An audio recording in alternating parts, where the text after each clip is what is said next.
Merci. Mesdames et messieurs, chers compatriotes,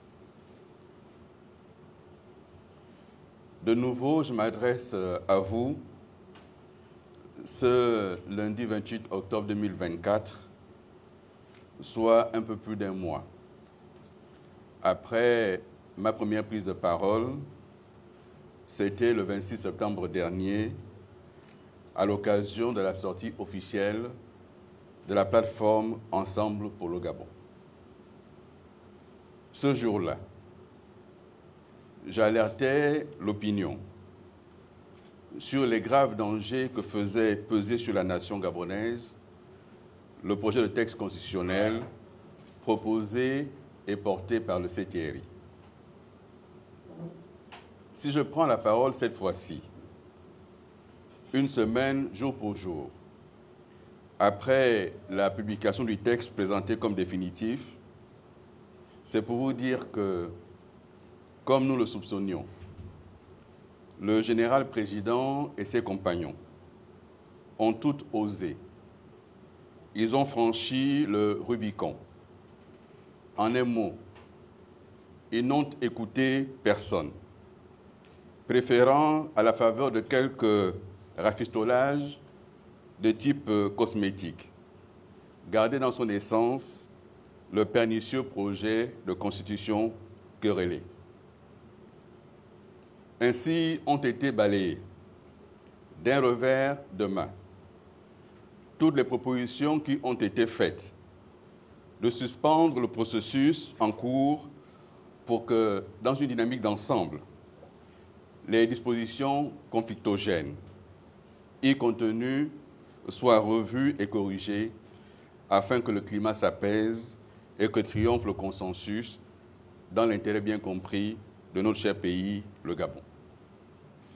Mais n'écoutant que son appétence immodérée pour le pouvoir et sa dévorante ambition d'être le futur président élu du Gabon, malgré les facteurs bloquants qui ne sauraient l'y autoriser, le général président en a décidé autrement, en choisissant, ce faisant, de conduire le Gabon et son peuple sur les chemins dangereux et escarpés de l'incertitude. Face à ce choix hasardeux et risqué, il est indispensable que ceux qui, comme moi, croient que le changement véritable est encore possible, ne se résignent pas. Ils doivent, au contraire, plus que jamais, être habités par une inébranlable détermination, sachant que la victoire de l'État de droit ne sera possible qu'en rejetant massivement ce projet lors du référendum du 16 novembre prochain. Ainsi sera mise hors d'état de nuire une constitution taillée sur mesure et cousue de fil blanc. En procédant de la sorte, nous mettrons en échec un plan machiavélique dont la réussite ferait de la transition un rendez-vous manqué de l'histoire, notre histoire. En conséquence, il importe de redoubler d'efforts et de vigilance pour atteindre cet objectif patriotique et républicain. Mais avant que d'aller plus loin dans mon propos, il me semble judicieux d'indiquer à l'attention de tous et de chacun que depuis le coup d'État du 30 août 2023, le général président et ses compagnons, profitant de l'enthousiasme souvent émotionnel qui en a résulté et aux fins de mieux tromper les Gabonaises et les Gabonais, essaient malicieusement de faire passer pour un coup de libération un acte qui, au regard de la loi, n'est rien d'autre qu'un crime imprescriptible contre le peuple gabonais dont les droits fondamentaux ont ainsi été violés. Chers compatriotes, que l'on ne s'y méprenne pas. En aucune façon, l'irruption des militaires sur la scène politique, même si elle s'est faite sans effusion de sang, ne saurait être tenue pour salvatrice, car un crime reste un crime. D'autant que l'action ainsi menée n'avait rien d'improvisé. Elle est plutôt arrangée, Parmi ces actes dont la préméditation ne peut souffrir d'aucune contestation, tant ils mettent en charge de leurs auteurs ou de leurs instigateurs des circonstances aggravantes. Certes, cette caractéristique aurait pu être modulée si le coup d'État du 30 août 2023 n'avait eu pour finalité de bloquer l'alternance et le changement, mais plutôt d'en assurer la concrétisation. Et pour qu'il en fût ainsi, il eût suffi, les résultats donnés par le CGE ayant été jugés tronqués, de demander à cet organisme de publier les véritables résultats. Par cette démarche, c'est tout naturellement que le vainqueur du scrutin du 23 août 2023, du 27 août 2023, aurait été rétabli dans ses droits, une façon de respecter la volonté du peuple exprimée dans les urnes. De ce scénario, le général président n'en a pas voulu, préférant nous présenter une mascarade entre oncles et neveux. Des considérations tribalo-ethniques dont, vous vous en doutez bien, ne saurait s'accommoder la République. Or, il est évident que si la logique démocratique avait prévalu, le fauteuil présidentiel serait aujourd'hui occupé par une personne idoine, ce qui aurait témoigné de ce que l'armée, dans ses différentes composantes, aurait pleinement joué en circonstances son rôle de juge de paix. Un tel aboutissement était impossible, car diamétralement opposé à l'option arrêtée dès la conception du coup d'État par certains éléments des forces de défense et de sécurité. Pour eux, il s'agissait tout simplement de flouer le peuple, en lui faisant croire que grâce à son intervention du 30 août 2023, des vies de Gabonaises et de Gabonais avaient été épargnées. Même s'il est vrai qu'à ce jour, la menace qui planait n'a toujours pas été clairement identifiée et montrée au peuple. Autrement dit, les nouveaux maîtres du Gabon sont incapables de nous indiquer par qui et par quoi nous étions menacés, au point qu'ils avaient dû intervenir. Certains prétendent même avoir risqué leur vie, sans nous dire là non plus l'ennemi auquel ils ont dû faire face pour nous sauver. Devant ce silence ainsi affiché, faut-il croire que les sauveurs autoproclamés ont, comme par enchantement, oublié que les morts et les blessés qu'on a dénombrés lors de différentes crises post-électorales n'ont jamais été le fait d'affrontements entre civils, d'où peut-être le mal qu'ils éprouvent à faire leur mea culpa, en mémoire de toutes les victimes. Chers compatriotes, en disant cela, mon intention n'est nullement de mettre en accusation qui que ce soit. Tel n'est pas mon rôle. Mon unique ambition est de rappeler aux auteurs et autres complices que le 30 août, nous étions tous dans le même bateau, obéissant tous au même chef. Encore que si nous, les politiques, pouvons être considérés par certains comme responsables, sans aucune preuve, certains hommes en armes, eux, pourraient symétriquement être considérés comme coupables. Et cette culpabilité, ils l'ont démontré avec le renversement d'Ali Bongo Ondimba, car pour ce faire, les responsables du coup d'État n'ont eu besoin d'obéir à aucun ordre, jusqu'à preuve du contraire. Ils ont agi par eux-mêmes, en soldats, qu'ils assument donc la plénitude de leurs agissements. Pour ma part, je ne m'y devrais pas. Et c'est au demeurant l'une des raisons pour lesquelles j'appelle à la mise en place d'une commission vérité, justice et réconciliation, avec au final une juste et légitime réparation aux victimes.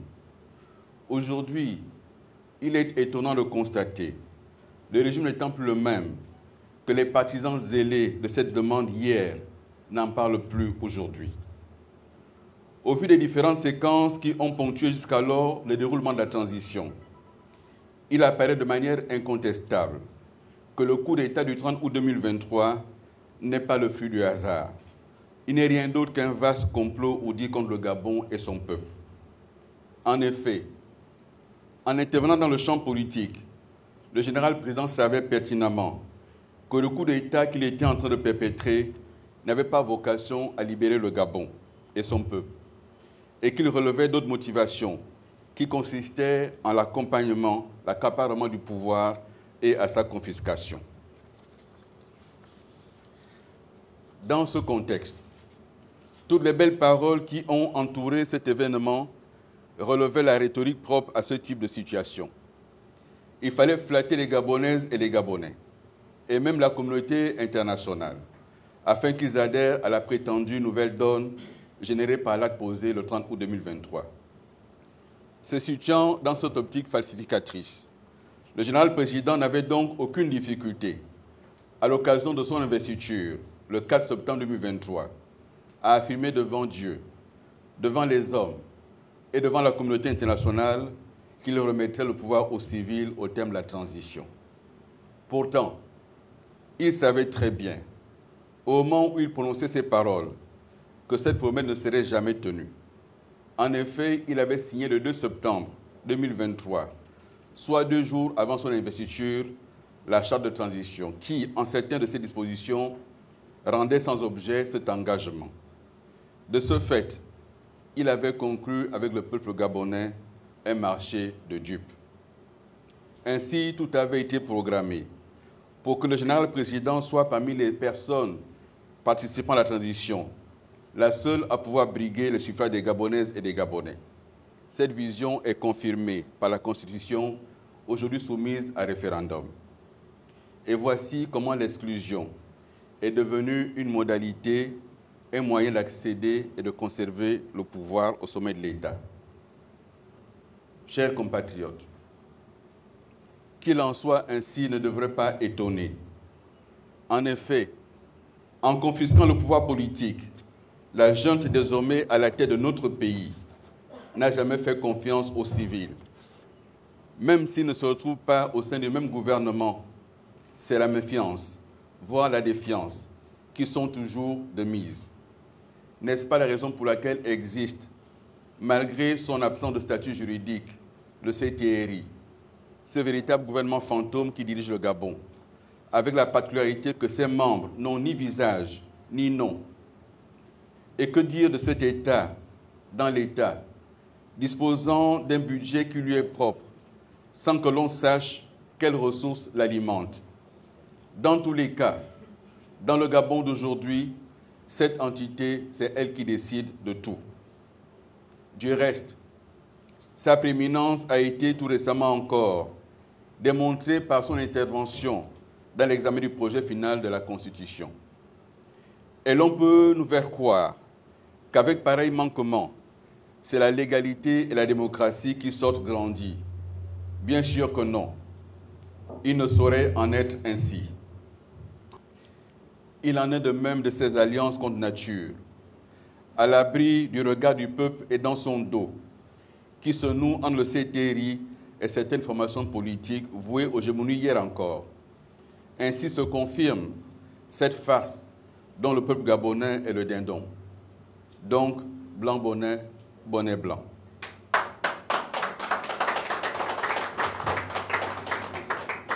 Alors que le peuple ne laisse pas de se prendre par cette grossière illusion, il lui appartient d'y faire front en ce qu'elle est sans aucune équivoque la continuation de l'ancien régime auquel le CTRI avait pourtant promis mettre fin, à cause de sa dangerosité prétendue, mais dont il reproduit à ce jour, sans se forcer, les mêmes travers. Le nouveau monde que l'on nous présente pourrait être bien pire que l'ancien que nous avons quitté.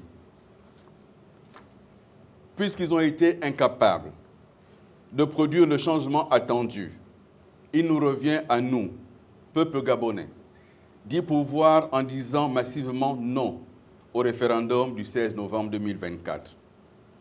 Nous ne nous abstenons pas. Il faut tous aller voter. Saisir cette occasion pour faire tomber les masques. Les masques commencent à tomber. Ceux qui hier se prétendaient opposants se votent aujourd'hui dans un oui sans explication. nous disposons avec notre bulletin de vote de l'arme fatale pour les faire plier et les obliger à tenir compte de nos aspirations profondes pour un changement véritable.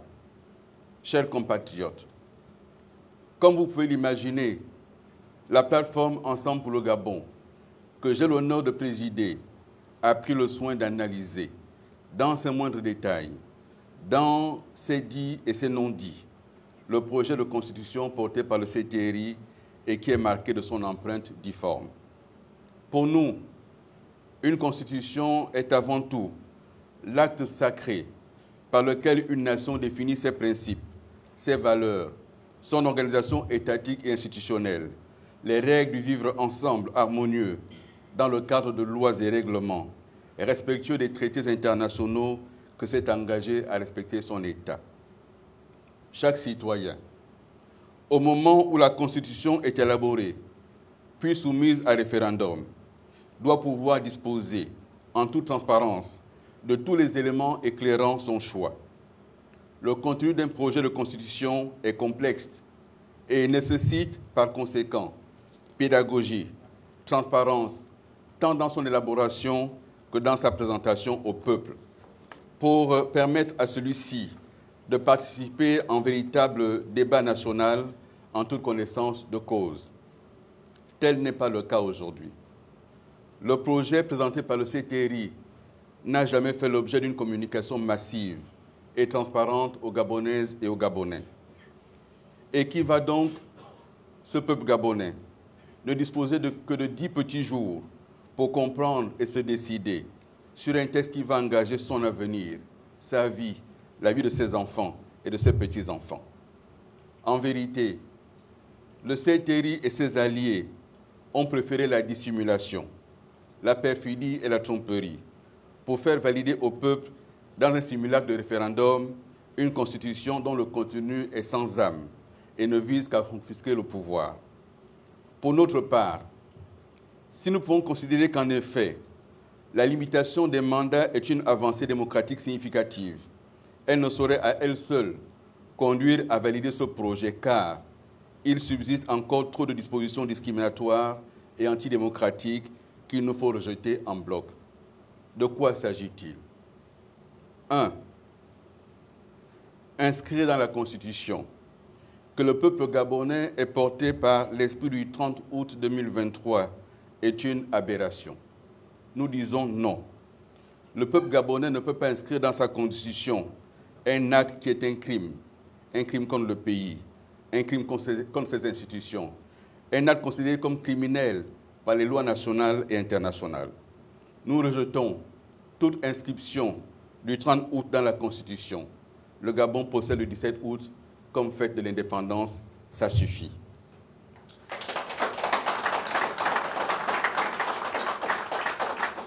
Deux, demander l'amnistie pour les auteurs du coup d'État et leurs complices est tout aussi inacceptable, car cela reviendrait à effacer par avance d'éventuels crimes et délits sans en connaître ni l'ampleur ni le nom de leurs auteurs.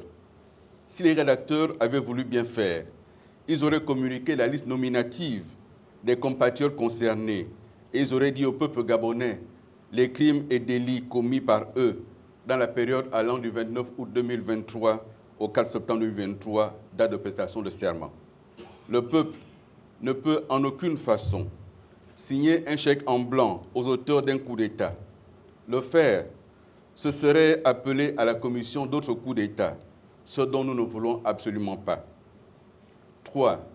La durée du mandat. Le retour à un mandat d'une durée de 7 ans est un recul. Il convient du reste d'observer que seuls quelques pays d'Afrique centrale ont conservé cet archaïsme, hérité de la Constitution de la Ve République française, qui elle-même a évolué. La France est passée de 7 ans à 5 ans de mandat. 5 ans serait une durée raisonnable. On entend dire ici et là qu'il faut donner au président le temps d'apprendre. On n'apprend pas quand on est président. On s'y prépare avant d'y accéder.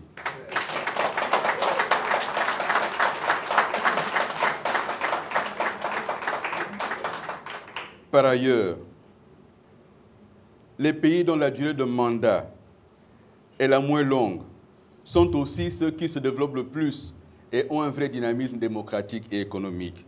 Il n'y a qu'à regarder en Afrique, la Côte d'Ivoire, le Sénégal, le Ghana, le Nigeria, le Rwanda. Ils n'ont pas 7 ans de mandat. Arrêtons avec ça.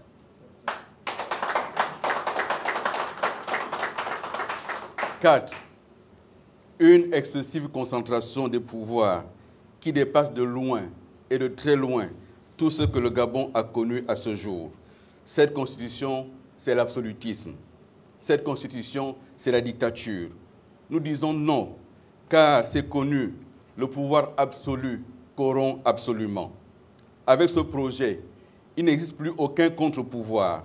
Le président de la République cumule tous les pouvoirs entre ses mains.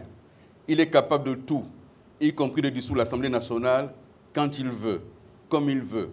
Il n'a de compte à rendre à personne, mais tout le monde a à lui rendre des comptes à lui. Cela est inacceptable. Même Dieu existe en Trinité. Dieu le Père, Dieu le Fils et Dieu le Saint-Esprit.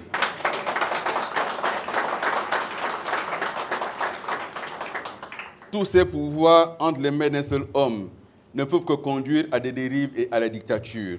Nous disons non.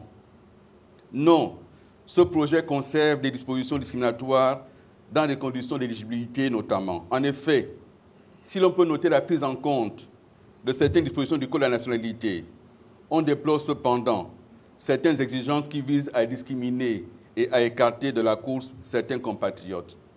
Il en est ainsi de ceux qui ont eu le malheur d'épouser un étranger ou une étrangère. Si l'on veut être cohérent, il faut donc interdire le mariage entre Gabonais et étrangers, car le même État ne peut pas tout à la fois célébrer une union et la placer sous l'autorité de la loi et dans le même temps punir ceux qui ont constaté cette union. Et que dire de l'exclusion fondée sur l'âge et sur le handicap, sinon qu'il s'agit d'une violation même de la Constitution, car ces limitations contredisent le droit reconnu à chaque électeur d'être en même temps éligible. Par ailleurs, écrire qu'un conjoint ou un enfant ne peut succéder à son père ou à son époux à la présidence de la République est un non-sens démocratique, juridique et républicain. Il s'agit d'une écriture populiste visant à vendre l'illusion d'un verrou qui n'en est pas un.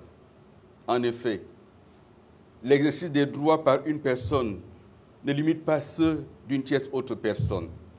L'accès à la citoyenneté est individuel, tout comme les droits et les devoirs qui s'y rattachent. On prétend que par cette disposition, on voudrait lutter contre les risques d'une dévolution monarchique du pouvoir et l'établissement de dynasties. Si tel est réellement l'objectif, quid des neveux, quid des cousins, quid des oncles, quid des beaux-frères, quid des belles-sœurs, quid de toute autre personne de son ethnie ou de son village? Est-ce qu'il ne s'agit pas là de parents dont l'arrivée au pouvoir conduirait elle aussi à des dynasties? Car il peut exister des branches dans une même dynastie. La branche de Bongoville et la branche de Ngoni, c'est la même dynastie, mais ce n'est pas le même nom.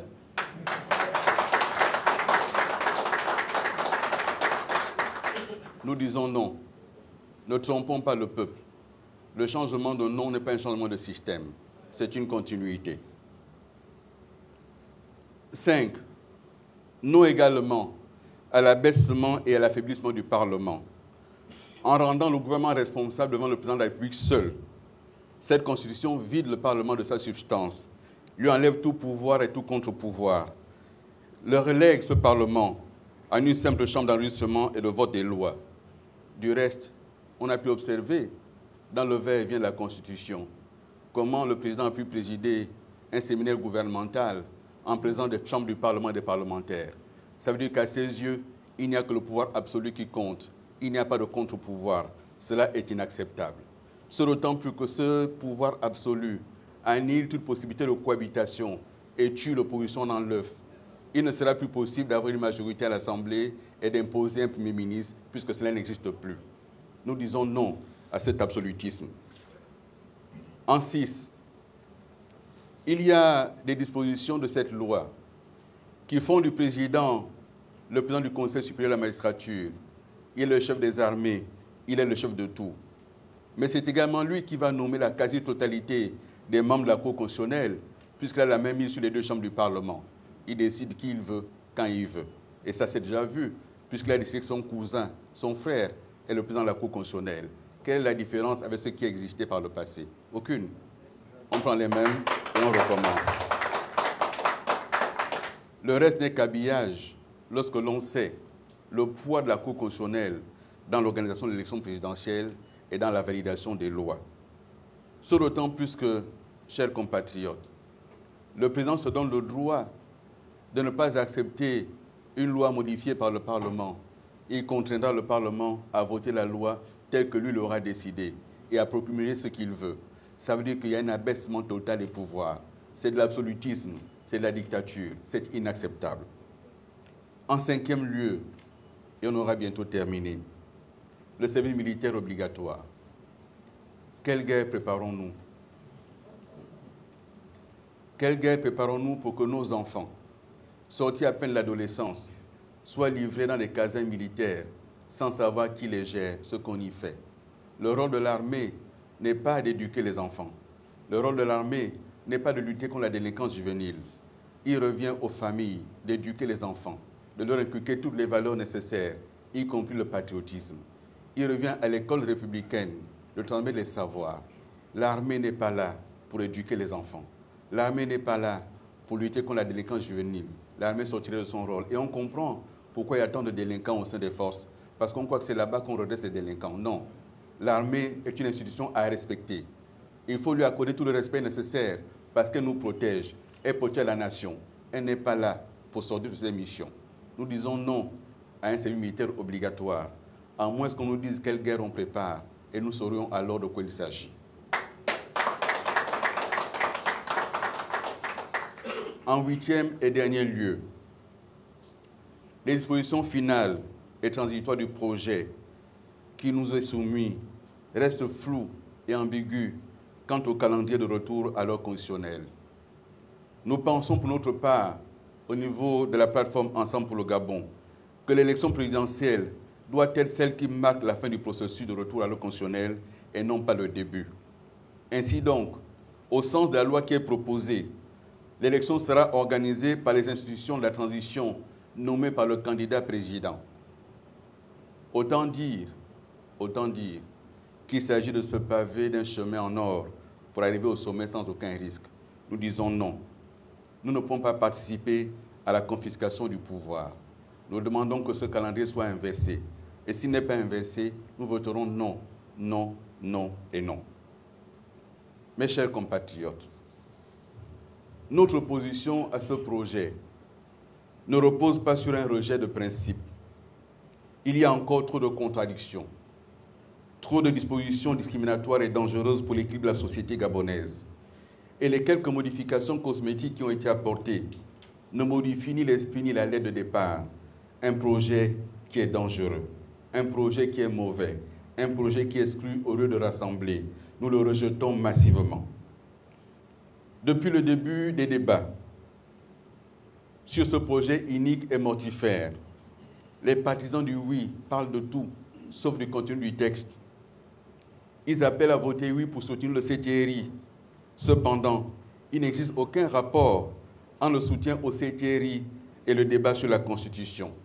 Le CTRI est un organe accidentel et éphémère, mais la Constitution, elle est permanente.